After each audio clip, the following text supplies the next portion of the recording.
Rukmini Priya Devi.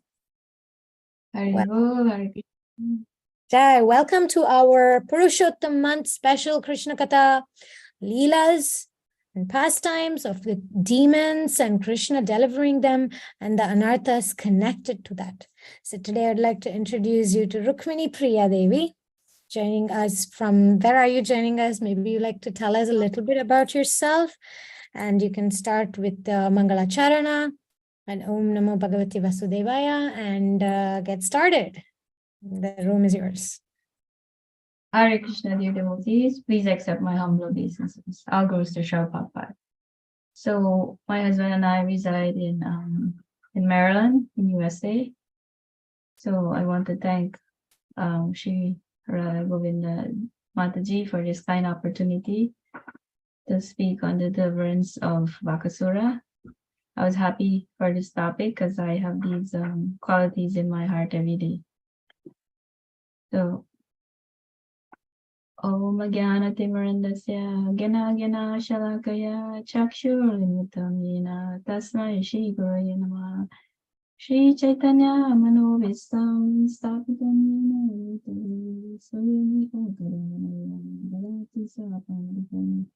Vandeham Shri Guru Shri Yuta Parakamalam Shri Guru Vaishnavam Shri Rupam Sagataram Sagana Ravita Tam Sajivam Sadvaitam Sadhutam Parija Saita Shri Krishna Chaitanya Devam Shri Radha Krishna Pada Sagana Lalita Shri Vikasha Samcha He Krishna Karuna Sindhu Dinabandhu Jagatpati Gopesha Gopikanta Radhakanta Namastate Tapta Kanchana Gaurangi Radhe Vinda Vishnavanu Sutadevi Pranami Avipati Vanchakalparipascha Kripasindhu Vacha Patitana Pavani Vaishnavi Namo Jai Shri Krishna Chaitanya Prabhu Nityananda Shri Advaita Gadada Shri Vasadi Gaura Bhakta Hare Krishna Krishna Krishna Hare Hare Hare Rama Rama Hare Om Namo Bhagavate Vasudevaya Om Namo Bhagavate Vasudevaya Om Namo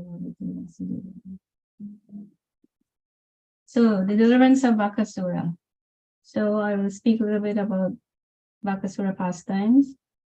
Who was Bakasura in his previous life and some lessons that we can learn from this pastime. So this Leela happened when Krishna was 3 years, 4 months. So Krishna was too young to herd the cows. So he was given the calves to herd. So he took the calves near Nandagram. So the calves needed water. So he took the calves on the banks of the river Yamuna to give them water. And Krishna loved playing with the cows. He had loving exchanges with his friends. So meanwhile, in Mathura, Kamsa, he was worried about Krishna, thinking about Krishna. So he sent his friend, his demon friend named Bakasura. So Bakasura is the brother of Putana. So this demon, he assumed the body of a huge crane. And the crane is a bird that looks like a swan. But the crane and the swan have different characteristics. The swan is very serene, it is very quiet, and lives in a serene atmosphere. But the crane lives in a water atmosphere. Well, and what does the crane do?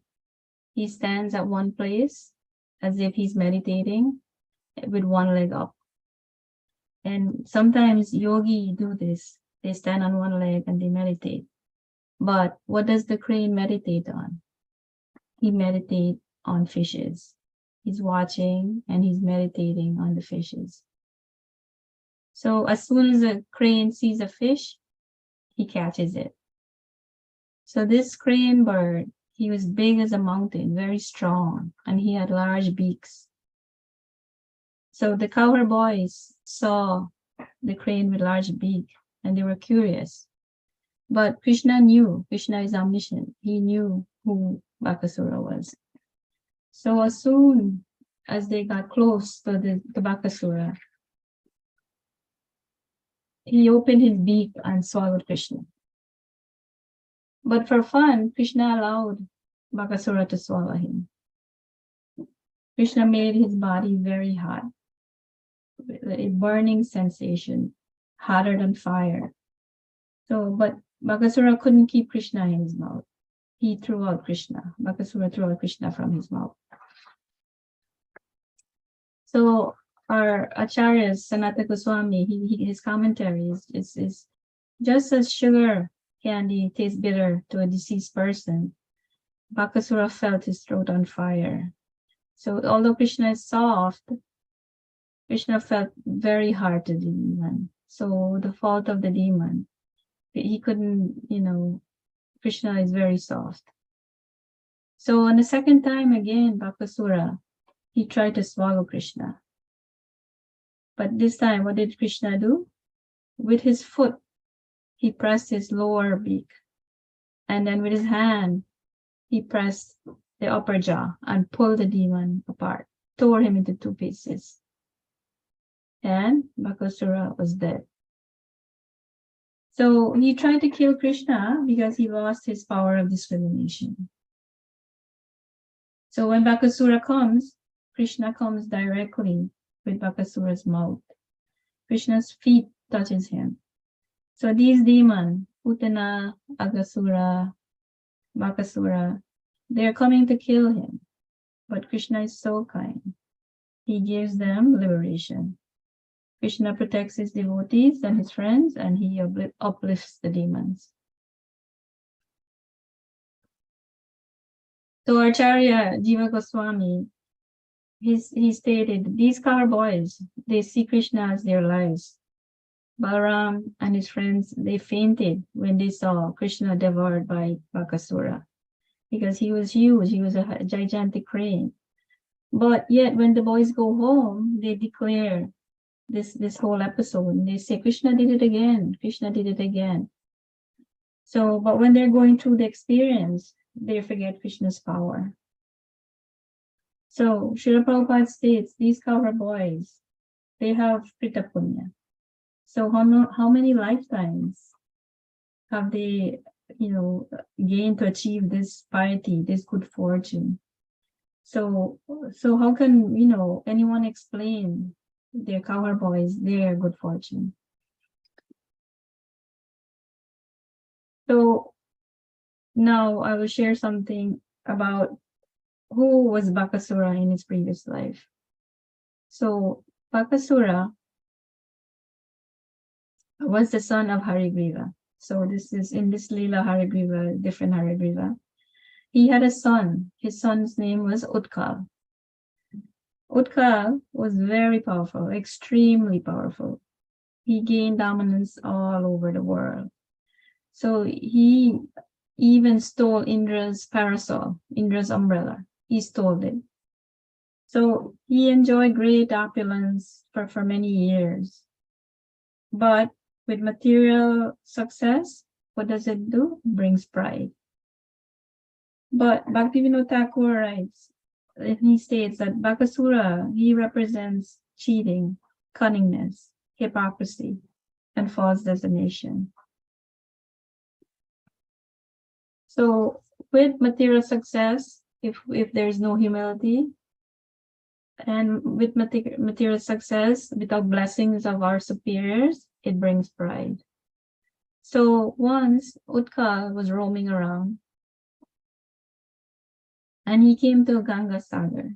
This is the meeting place of the Ganges. So there was a great sage named Jagri Muni who was performing his meditation. So this sage had a small hut. It was just made of leaves. But once we're proud, it brings lack of respect of others. So Utkal was full of pride. He saw the Muni, and right next to the Muni's hut, he threw a fishing rod. He was trying to catch fish. But the Muni said to him, don't do this here, not close to my ashram. Go away from this place. But Utka, being so prideful, he disregarded the Muni. He didn't care. So Jagri Muni, this Muni, became very furious. And he said, if you like to eat fish so much, next life, you will become a crane. So this will relieve you of any trouble of using a fishing rod. So what happened next? Immediately, the curse took effect. Utkal at once took the body of a crane, and he lost his bodily luster. So cunningness comes in our heart when we have something more than others. We feel we're special, we think we're better, we think we're powerful. So Utkal experienced all this. So I'll give one of Prabhupada's story of his disciple. His disciple was saying, Prabhupada, I don't know how to become humble. So Prabhupada explained to this disciple, from the pores of Mahavishnu comes unlimited Brahmandas. And each of the Brahmandas has 14 planetary systems. In one planetary system, something called Martyaloka. And there's so many planets. And there's one planet called Earth. And on this planet Earth, there's 5 continents. And in this continent, there's a North America. And in this North America, there's 50 states. And in this 50 states, there's one state called New York. And in this one state, there's so many cities. There's one city called New York City. And in this New York City, there's so many streets. And there's one street called 22nd Avenue. And on this 22nd Avenue, there's so many buildings.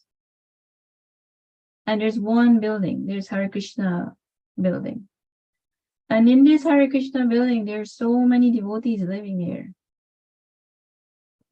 And there's just one devotee, you. So how can you think of not being humble? So what Srila Prabhupada is teaching his disciple, we may get success, but we must know how to associate with others and live with others in a successful way. So another example of Srila Prabhupada during his daily walk, he saw a block of ice. And he took his cane, and he was breaking the ice. He stated that's the Guru's job, to break layers and layers of anarthas in our heart.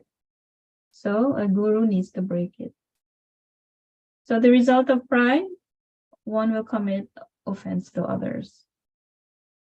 So there's one other Leela. There's in the 10th canto Srimad Bhagavatam, Ramaharshan Sutta. After Kurukshetra battle began, Balramji went on a yatra. So Ramaharshan Sutta was reciting the Vedic scriptures. And as soon as Balramji arrived, all the sages got up. But Ramaharshan Sutta didn't get up. He thought, I'm speaking the scriptures. I don't need to get up. But Balramji knew. He knew it was an offense. So Ramaharshan Sutta, he was a disciple of Vedas. But they say one who has knowledge will become humble. So Krishna, he doesn't like to see pride in our heart. And he says, simply surrender to me alone. In Bhagavad Gita 1866, Sarva Dharma Parityajya. Simply surrender to me alone. So in the Krishna Lila also, with the rasa dance, with the gopis, each gopi thought that Krishna is dancing with me. I'm alone with Krishna. And they had pride in their heart. But once Krishna saw that, what did he do? He left the rasa dance. So also with Lord Chaitanya, in one of his Leela, there was a Keshava Kashmiri. He was a very learned scholar. And he went around defeating the local scholars. But what did Lord Chaitanya do? He sat with him and listened to him. Lord Chaitanya didn't gain anything from him, but he just sat with him. And what is Lord Chaitanya teaching us? You know, he's setting the standard. He's setting a standard of proper etiquette. He didn't gain anything by meeting Keshava and sitting with Keshava Kashmiri. But we should have proper etiquette. And what did he say? Krishna will vanquish his pride.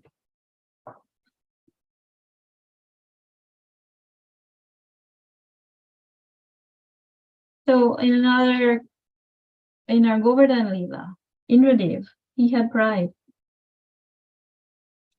But what did Krishna do? He lifted the hill. He lifted Govardhan hill. He lifted the hill with his pinky. So Indradev understood who was more powerful. So the Lord, he never tolerates anyone's false ego. So who can bow down in humility? One who is humble, and any tree that has fruits, what do? They can bow down. So anyone in humility, they can bow down. So Utkal was very humble with the Muni, and he grabbed his feet and he began to pray, "Oh, best of the sages, please forgive me. Please save me from this dreadful fate." So with the association of a sadhu, sadhu is very dear. He's equal to insult and honor. He's equal to friend and enemy. And he's equal to pleasure and pain. So Utkal prayed to the sage, save me from this curse. And Jagri Muni was performing austerities for 60,000 years. So he became satisfied. He was satisfied by Utkal showing of humility. So he blessed him. Because of pride, he got cursed. But the glory of humility and humbling oneself. So if we become humble, a curse can be transferred to a blessing. So Jagri Muni, he blessed Utkal, and he tells them, when Lord Krishna roams Braja, the Lord will deliver you. So some of the lessons that we can learn. Lesson number 1 is, first quality of a devotee is simplicity. We must always immerse ourselves in the holy name of the Lord. So lesson 1 is simplicity. The quality of a devotee is simplicity. One second lesson is, how does one get rid of our false ego? So we can only get rid of our false ego by chanting attentively the holy name. And Krishna will kill the Bakasuras in our heart. So Bhaktivinoda Thakur states, Bakasura represents cheating tendencies. When we do not do our basic practices, we cheat. So our basic practices is our sadhana, our chanting every day attentively, and following our sadhanas. So second lesson, how to get rid of our false ego? Only by chanting attentively the holy name. The third lesson, how do we go from pride to humility? By 3 things. The third lesson, how do we go from pride to humility? By the dust of the feet of a devotee, the water that has washed the feet of a devotee, and the remnants of food left by a devotee. So this verse is quoted in Chaitanya Charitamrita, Antya Leela, chapter 16, verse 60, and I'll read it. Bhakta Pade Duli, Arya Bhakta Pade Jala, Bhakta Bhukta Vesha, Tina Mahabala. So again, Antya Leela, verse 16, chapter 16, verse 60. The dust of the feet of a devotee, the water that has washed the feet of a devotee, and the remnants of food left by a devotee are the 3 powerful substances. So lesson 3, how do we go from pride to humility? By these 3 things. So Bhaktivinoda Thakur, he sings, and his prayers in Sharanagati, and his Bhaktivinoda in his Navadip Bhavataranga part 2, I'll read part of it. It says, in this wicked heart, the 6 elements, lust, anger, and so forth, as well as fault finding, desire for prestige, and deceit always remain. My prayer is at the feet of Nrsimha is that my heart will be purified and my desires will only be for Krishna. So Bhaktivinoda Thakur ji is so elevated, such a great personality, and he's praying like this.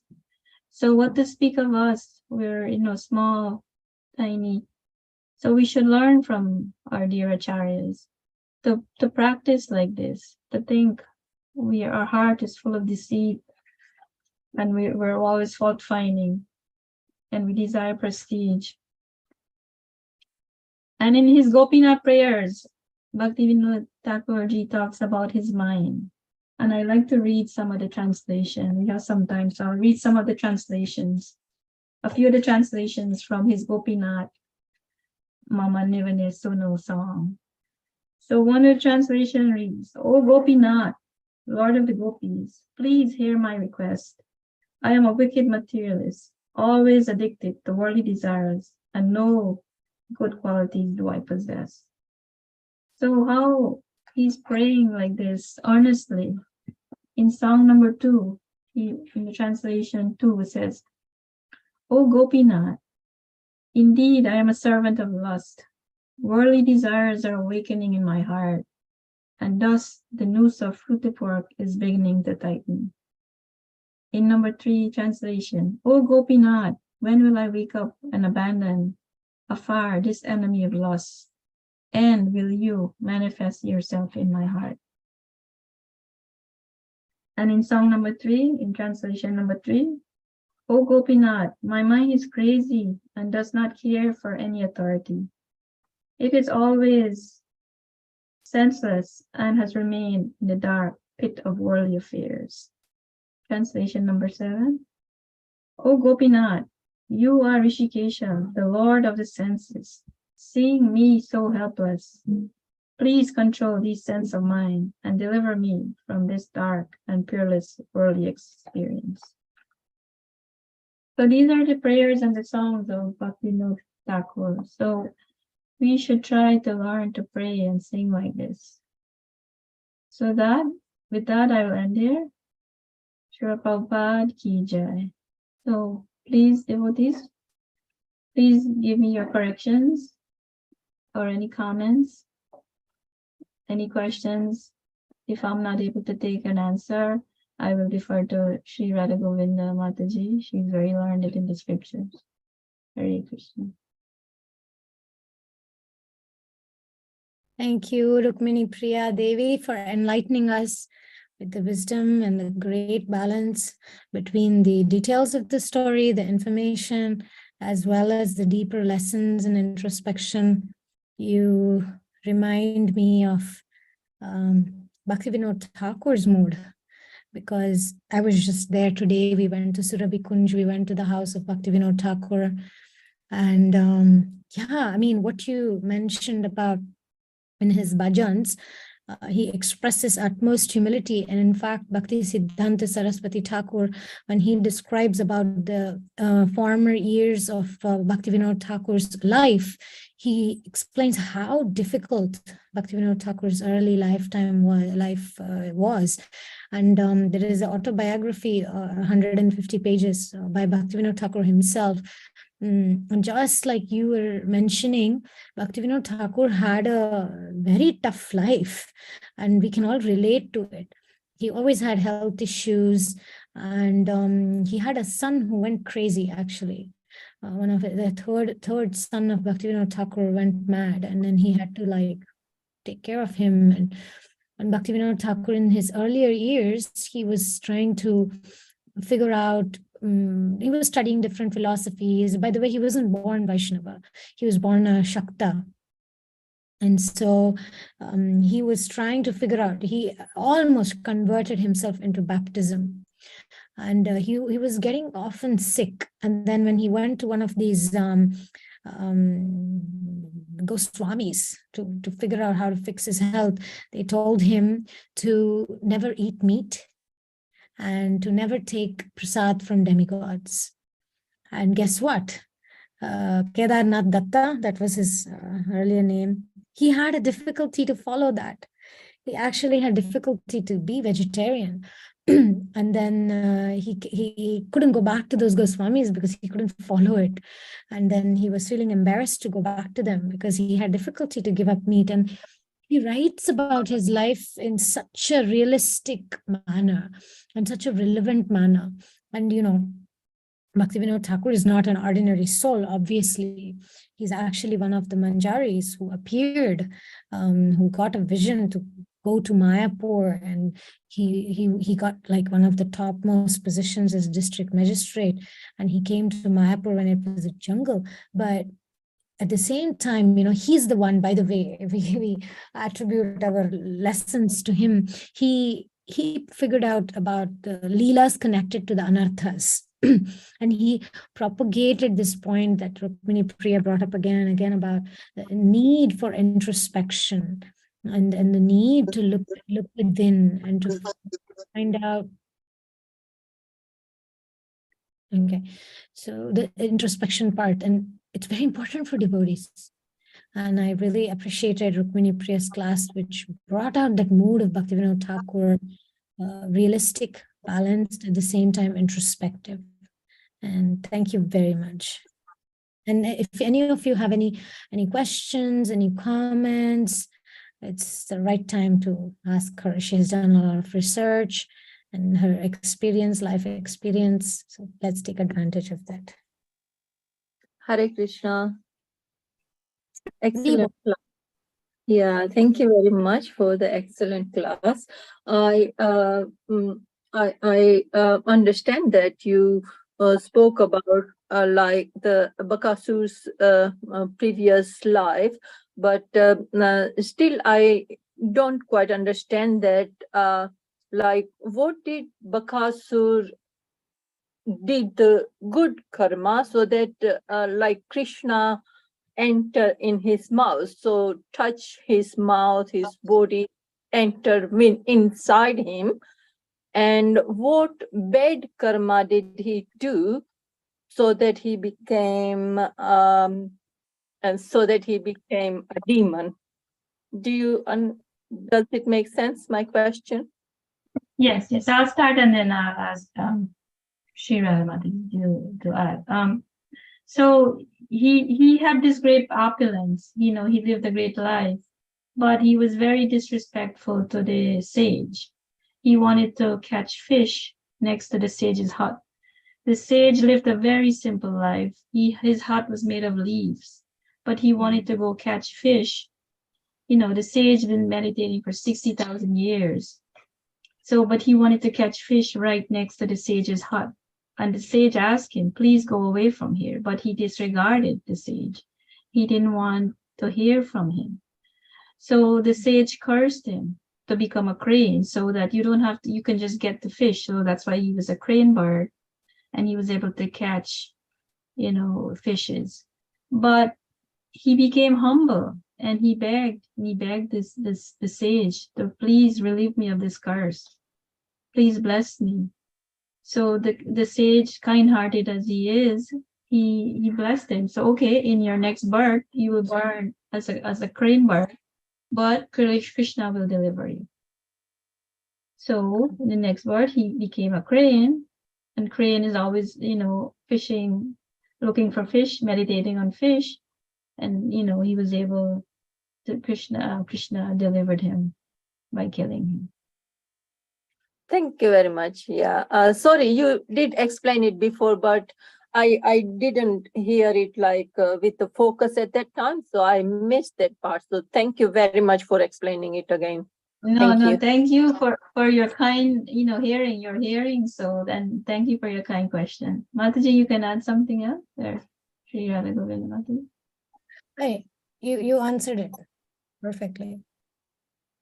And maybe I just want to like maybe derive like a summary of what you said. I was just reading an article Vilas Manjari had sent me. Sometimes we attribute our external actions to bhakti. We tend to think that by doing ritual, by doing artik, by dressing up, by putting on tilak, I'm doing devotional service, or by doing artik and cooking for Krishna, I'm doing devotional service. But actually the whole point about devotional service is devotion. So it's the mood, it's the attitude. And like Rukmini Priya, she emphasized, it's the mood, it's the attitude. The attitude was not devotional. So it's like, who has a lack of attitude is an animal, right? An animal is somebody that experiences a lack of attitude, especially as a crane. So in this case, both actions and intentions both were off. Not trying to go catch a fish, but go catch a fish, but why you have to do it there? See, the attitude was the problem, like she said. So it's very important for us to know that I may be doing devotional service. I may cook and serve you. Here, you want more rasam? Okay, here you go. You want more dal? Here you go. I may give you dal. I may give you things. But if my attitude is not that of devotion, then, I mean, it is said that devotees, when they curse, even that is a blessing, right? They say like that, because that we learn from it. But what we need to straighten out is the attitude. That's what I mean, that's what Rukmini Priya is emphasizing as well, if I'm correct, right? Yes. Thank you. She very beautifully, she emphasized the point about humility. When a tree is laden with fruits, it obviously bows down. So when a devotee is filled with devotional qualities, then you see it in their humility. If a tree is like, haha, here I am, it means it doesn't have fruits, right? But when it's like able to put down the head, it means it's laden with fruits. So again, attitude. Yeah. Thank you so much for summarizing. Very nice. Hare Krishna. Vilas Manjari, you want to add anything? You want to ask any question or comments? Or Sarva Mangala, or Sherry, any of you, you're welcome. It's very humbling class. It was very humbling to me, and I really like the way you stressed on humility, because it reminded me directly of what I was hearing from Guru Maharaj like repeatedly in the last week, that he also specifies Chaitanya Charitamrita pastime where Brahmana tries to hide and Brahmana tries to enter his confidential kirtans, and by saying that through other person, that by saying that he's renunciation, very renounced, and drinks only milk, something like that.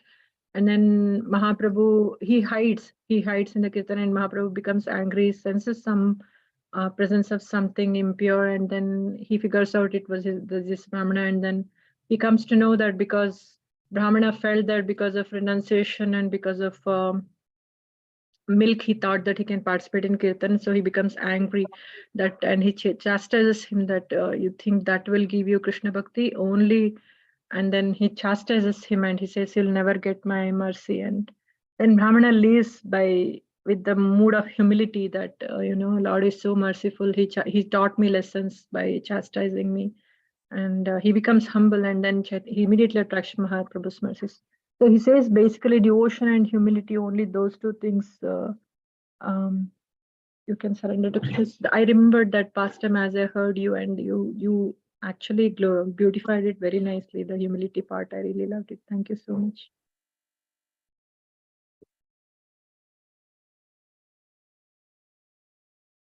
Hare Krishna. Thank you so much, Rukmini Priya Devidati. That was a very wonderful lecture. I really like it.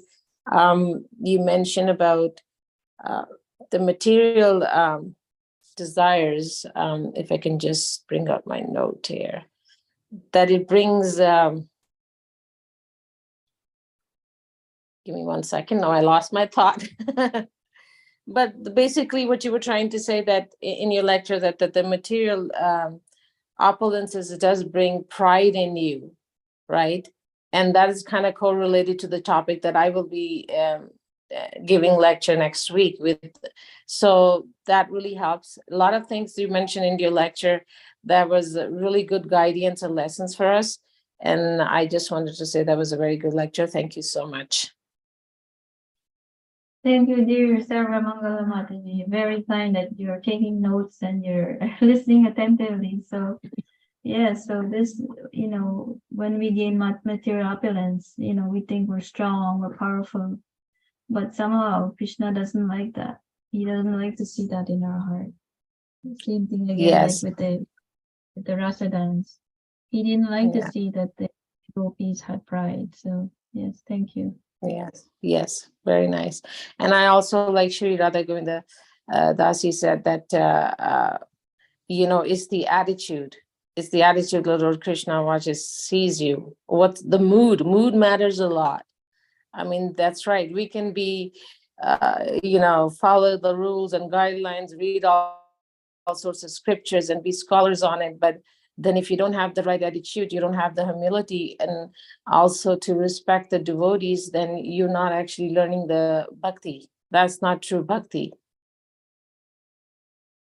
So that was very nice points. Thank you so much.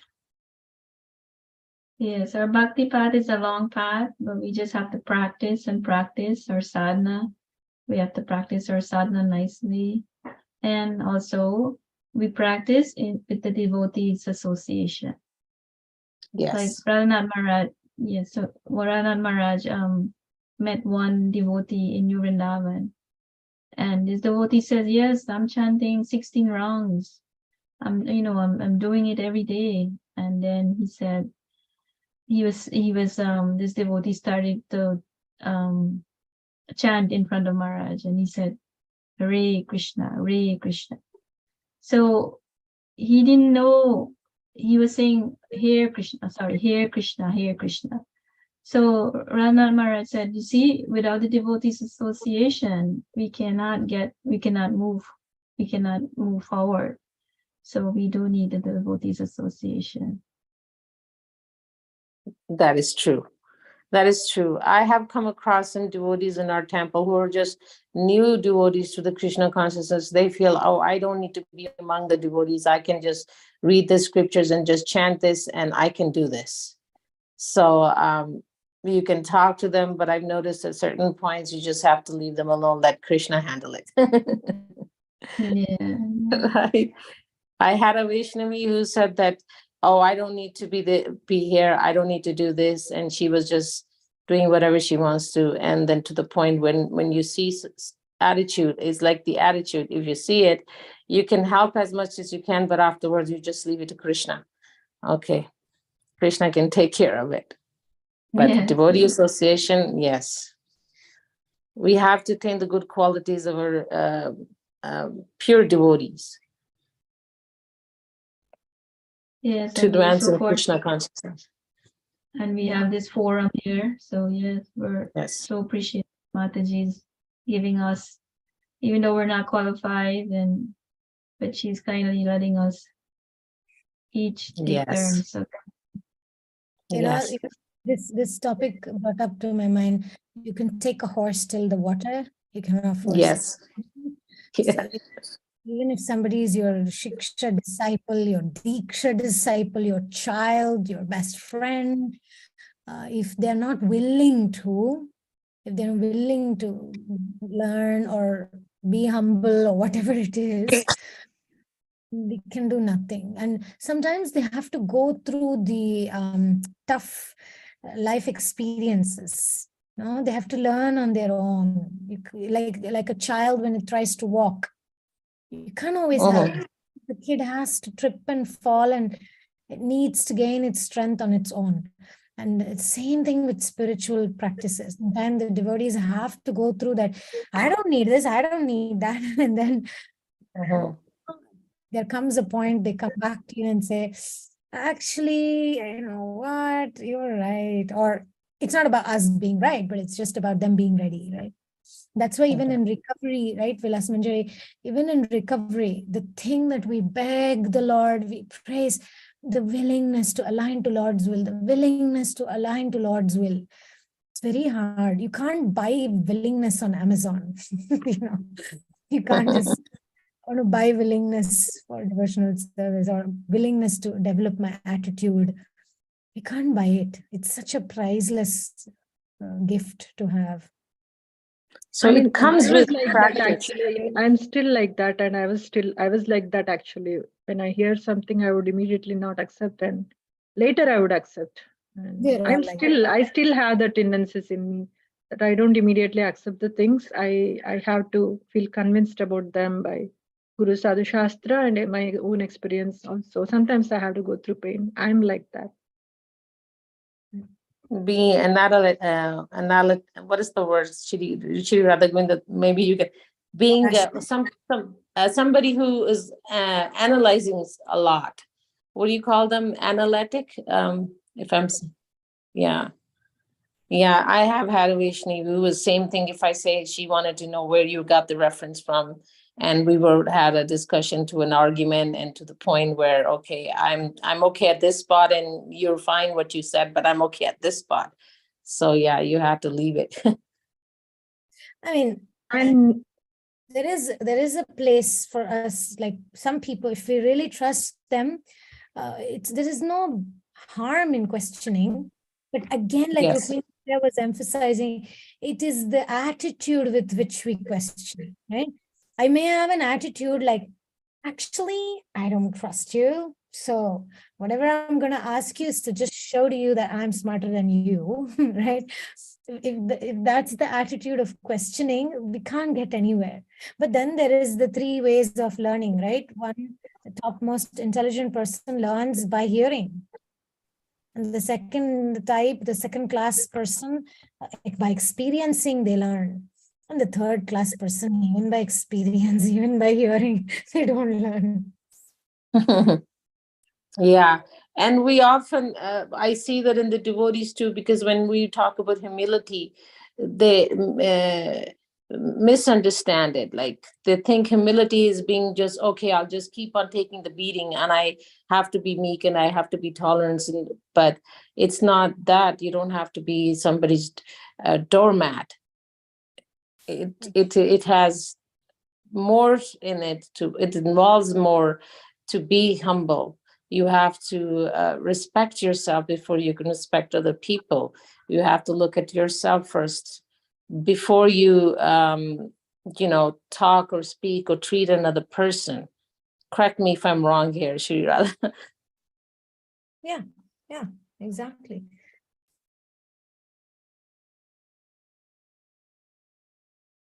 Good. Anything else you want to add, Priya Devi, to summarize today's discussion?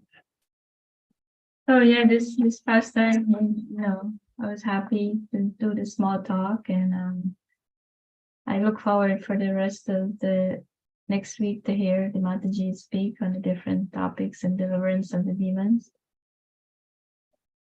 So, thank you. Thank you so much. You demonstrate the mood of humility and the attitude of sincere efforts in research, etc. And